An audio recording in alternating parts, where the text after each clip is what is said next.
नमस्कार, दिल्ली न्यूज में आपका बहुत बहुत स्वागत है। चलिए देखते हैं आज की 25 फटाफट काम की और महत्वपूर्ण बड़ी खबरों को। पर इससे पहले वीडियो को लाइक करना बिल्कुल न भूलें। 15 अगस्त से पहले अलर्ट पर दिल्ली मेट्रो, बढ़ाई गई सुरक्षा जांच।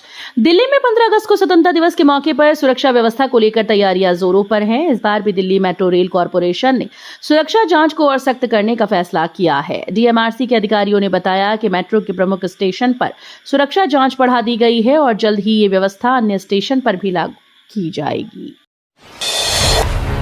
डीयू के स्नातक प्रोग्राम में दाखिले के लिए छात्रों के पास अब भी मौका, जल्द करें आवेदन।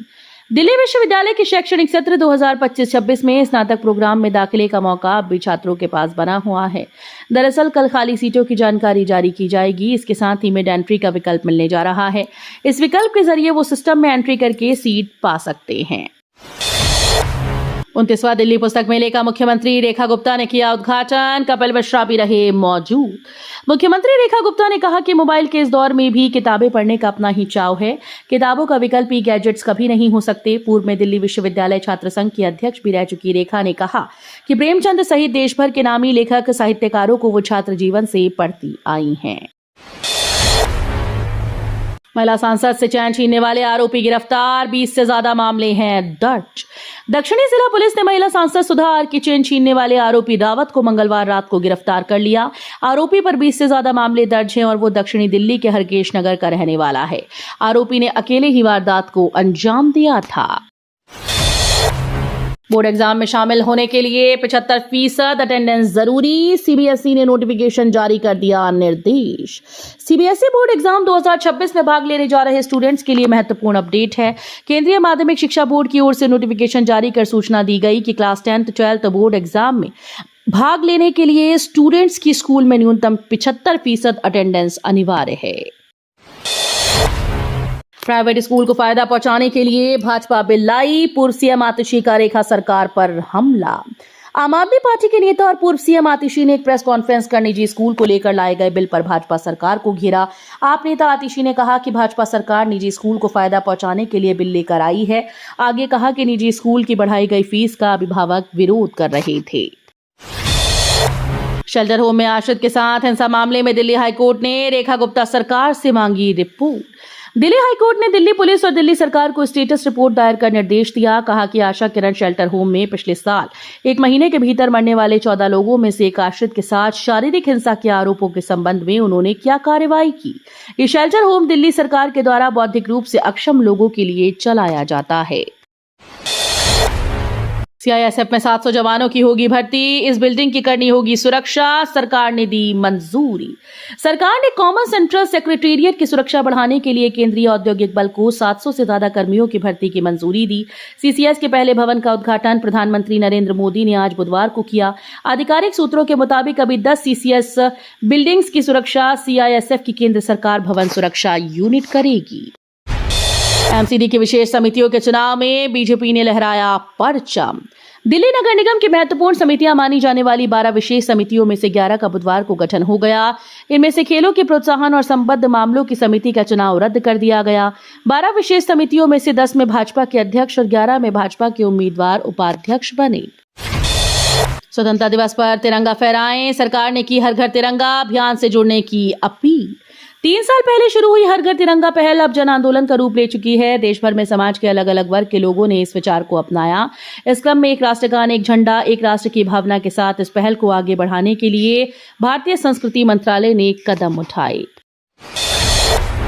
यूईआर 2 परियोजना के तहत अर्बन एक्सटेंशन रोड से दिल्ली को मिलेगी ट्रैफिक जाम से राहत। राजधानी दिल्ली की जाम से जूझती सड़कों और वायु प्रदूषण की मार झेलते लोगों के लिए अर्बन एक्सटेंशन रोड 2 एक नई उम्मीद बनकर उभर रही है। ये महत्वाकांक्षी परियोजना, जिसे दिल्ली की तीसरी रिंग रोड भी कहा जा रहा है, अब अपने अंतिम चरण की ओर बढ़ रही है। यूआर 2 एक 75 किलोमीटर लंबा ग्रीनफील्ड एक्सप्रेसवे है जो दिल्ली को हरियाणा और पश्चिमी उत्तर प्रदेश से जोड़ने का काम करेगा। दिल्ली हाईकोर्ट का बड़ा आदेश, सरकारी नौकरी में देरी से नहीं मिलेगा संवेदनशील नियुक्ति का लाभ।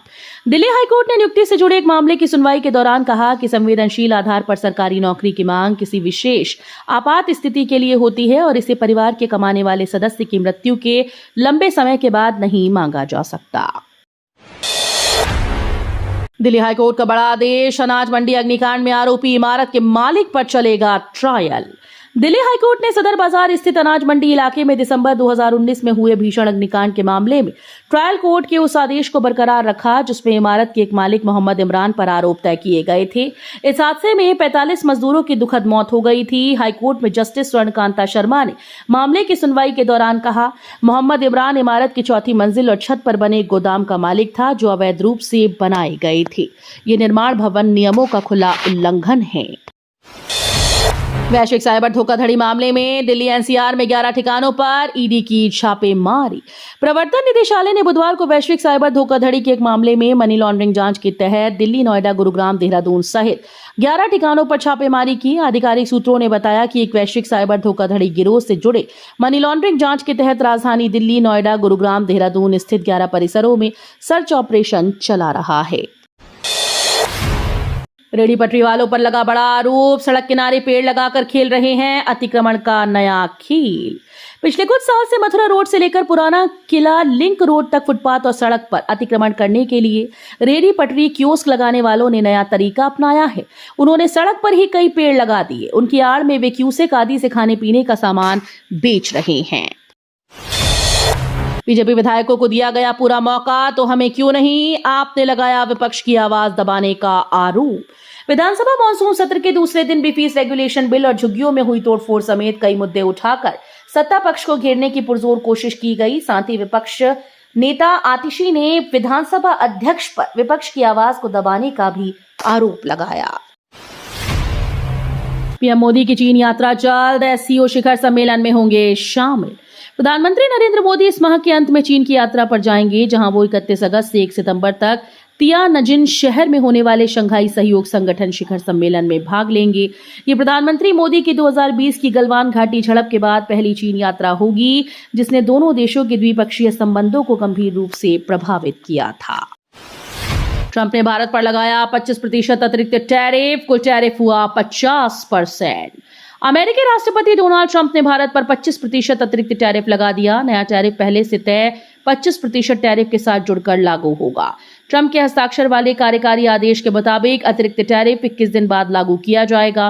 बुधवार को व्हाइट हाउस की तरफ से जारी कार्यकारी आदेश के मुताबिक भारत सरकार इस समय सीधे या परोक्ष रूप से रूसी तेल का आयात कर रही है। इसी आधार पर अमेरिका ने भारत से आयात होने वाले सभी उत्पादों पर 25% का अतिरिक्त टैरिफ लगाने का फैसला किया। कोटवर्ड में बिक रही मौत। दिल्ली में 4 दिन में 250 से अधिक पक्षी चीनी मांझे से घायल। दिल्ली में पतंगबाजी का जुनून एक बार फिर से घातक होता जा रहा है। बाजार में चीनी मांझा चुपके से दाखिल हो चुका है और अब लोगों के हाथों तक भी जा रहा है। ये सब कुछ प्रशासन की नाक के नीचे कोटवर्ड में हो रहा है। जी हाँ, चीनी मांझा अब सादे कागज में लपेटकर व्हाट्सएप ऑर्डर के जरिए और तय स्थानों पर डिलीवरी के साथ बेचा जा रहा है। इसका कोडवर्ड है धागा 302। द्वारका कोर्ट ने एफआईआर के बिना गिरफ्तारी को गैर कानूनी करार दिया। दिल्ली पुलिस कमिश्नर से मांगा जवाब। दिल्ली के द्वारका कोर्ट ने एक आरोपी की कथित रूप से अवैध हिरासत के मामले में पुलिस कमिश्नर को जांच कर रिपोर्ट दाखिल करने का निर्देश दिया।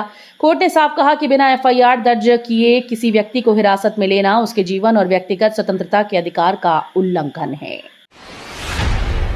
टीएमसी सांसद बनर्जी के लोकसभा चीफ व्हिप पद से इस्तीफा। तृणमूल कांग्रेस सांसद कल्याण बनर्जी ने लोकसभा में पार्टी के चीफ व्हिप पद से इस्तीफा दे दिया है। आरोप लगाया कि उन्हें सांसदों के बीच खराब समन्वय के लिए गलत तरीके से दोषी ठहराया जा रहा है। उन्होंने ये भी आरोप लगाया कि पार्टी सांसद महुआ मोइत्रा पर सार्वजनिक तौर पर उनके खिलाफ अपमानजनक टिप्पणी करने का भी आरोप लगाया। दिल्ली के चिड़ियाघर में बहार। मादा बाघ अदिति ने एक साथ दिए 6 नन्हे तोहफे। दिल्ली के चिड़ियाघर में खुशी का माहौल है। बंगाल टाइगर प्रजाति की बाघिन अदिति ने एक साथ 6 शावकों को जन्म दिया।